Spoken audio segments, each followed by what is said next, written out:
Bienvenue au Starter du jour pour bien démarrer sa journée. Aujourd'hui, laisse Dieu façonner une œuvre en toi. Je crois vraiment que nous sommes tel un bloc de pierre et que le Seigneur a cette capacité, c'est un divin sculpteur. Il a cette capacité de sculpter en nous celui que nous sommes appelés à être. J'ai lu cette histoire il y a quelque temps en arrière qui m'a fait sourire. C'est un touriste qui arrive à Londres et il y avait un sculpteur de Lyon extrêmement réputé. Je ne me souviens plus du nom qu'il y avait dans le documentaire, mais il vient dans son atelier et là, il y avait des lions magnifiques, tout type de lions, au repos, en train de courir, etc., qui avaient été sculptés.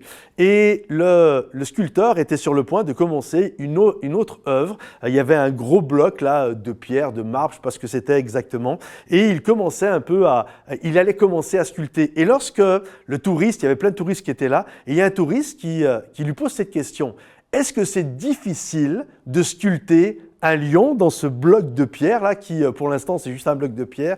Et le sculpteur a fait cette réponse magnifique. Il a dit non, ce n'est absolument pas compliqué. Il faut juste enlever tout ce qui ne ressemble pas à un lion et là le lion va apparaître. Et ça m'a fait sourire. Et je crois que c'est exactement pareil pour chacun d'entre nous. Est-ce que c'est difficile de devenir un homme de Dieu? Est-ce que c'est difficile de devenir une femme de Dieu, un disciple de Jésus, etc., etc.? Non, finalement, ce n'est pas difficile de devenir un homme de Dieu. Il faut juste enlever de nos vies tout ce qui ne ressemble pas à un homme de Dieu. Et l'homme de Dieu va apparaître. Et c'est ça la réalité. Lorsque nous sommes dans les mains du divin potier, du divin sculpteur, alors nous sommes comme de l'argile entre ses mains et nous disons au Seigneur et nous faisons cette prière. Et je vous encourage aujourd'hui à faire cette prière. Enlève de ma vie, Jésus, tout ce qui n'est pas à ta gloire, tout ce qui m'empêche d'être celui que tu désires que je sois. Seigneur, enlève de ma vie toutes ces choses charnelles, sensuelles, ces colères, ces mauvais comportements, ces mauvaises pensées, ces choses, Seigneur mon Dieu, qui ne reflètent pas ta gloire. Parce que c'est ce que je veux montrer aux gens, ce n'est pas qui je suis, mais c'est qui tu es à travers ma vie, Seigneur. Alors je t'encourage aujourd'hui, fais cette prière au divin sculpteur, laisse-le te façonner, laisse-le faire une œuvre en toi. Il y a cette importance à comprendre, laissez-vous transformer. C'est fou quand on y pense à cette phrase.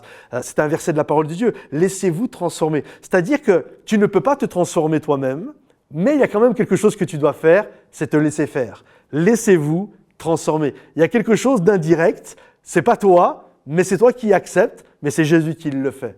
Alors aujourd'hui, laisse-toi façonner par Jésus, laisse le divin sculpteur opérer et agir dans ta vie. Si ce message t'a béni, pense à le liker, le partager, à le commenter également. Et à bientôt les amis. Bye bye.